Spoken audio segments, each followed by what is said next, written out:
The American nation belongs to me, a descendant of slaves, every bit as much as it belongs to anyone else. Today's question for us descendants of slaves is not how to end our oppression, but rather, what shall we make out of our freedom? I'm a Black American intellectual in an age of persisting racial inequality in my country. I'm an Ivy League college professor and a descendant of slaves.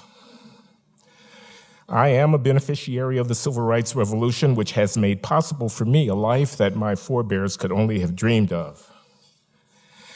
I am a patriot who loves his country. I'm a man of the West, an inheritor of its great traditions. Tolstoy is mine. Franklin, Hamilton, and Adams, they're mine. Newton, Maxwell, and Einstein are mine. So what, I ask, are my responsibilities at a forum such as this? I feel compelled to represent the interests of my people, but that reference is ambiguous, invoking as it does both communal and civic antecedents. At this moment of so-called racial reckoning, I wish to declare for all the world to hear that regardless of the political turmoil enveloping us, my fundamental responsibility is to stay in touch with reality and to insist that others do as well. I'm going to make the case here, briefly, for the forthright embrace of American nationalism by Black people. The currently fashionable elite opinion concerning Blacks' relationship to the American project, exemplified, for instance, by the New York Times 1619 Project, serves the interest, rightly understood, of neither the country nor of Black Americans.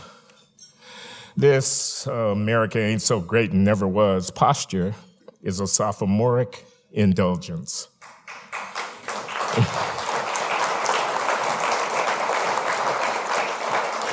For we Blacks in the 21st century, our birthright citizenship in this republic is an inheritance of immense value. Black Americans are a privileged and a blessed people. Our Americanness is much more important than our Blackness.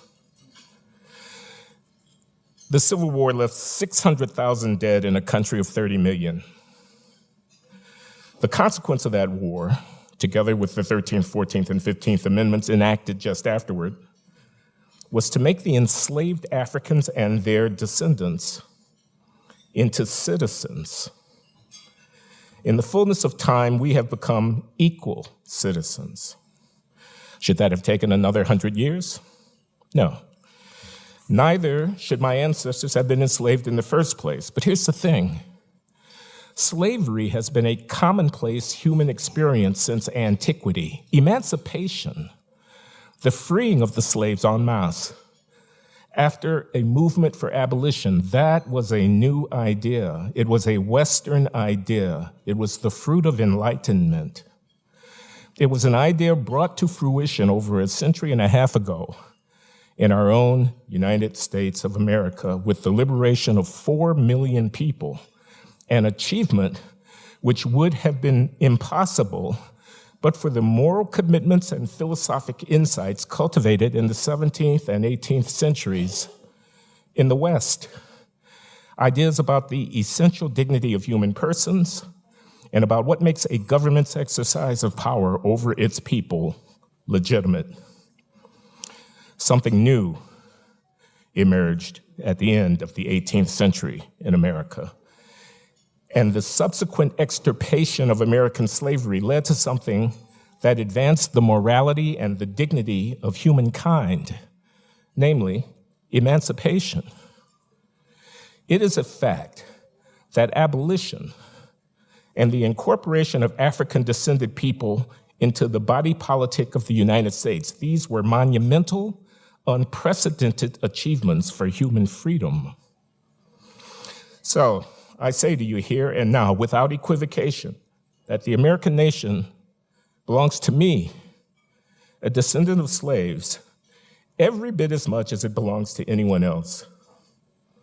The question confronting us Black Americans today is not whether we are included within the body politic as full heirs to the bequest of American political culture. We most emphatically and obviously are. Today's question for us descendants of slaves is not how to end our oppression, but rather, what shall we make out of our freedom? What shall we do with this enormous inheritance, which is our birthright citizenship in history's greatest republic?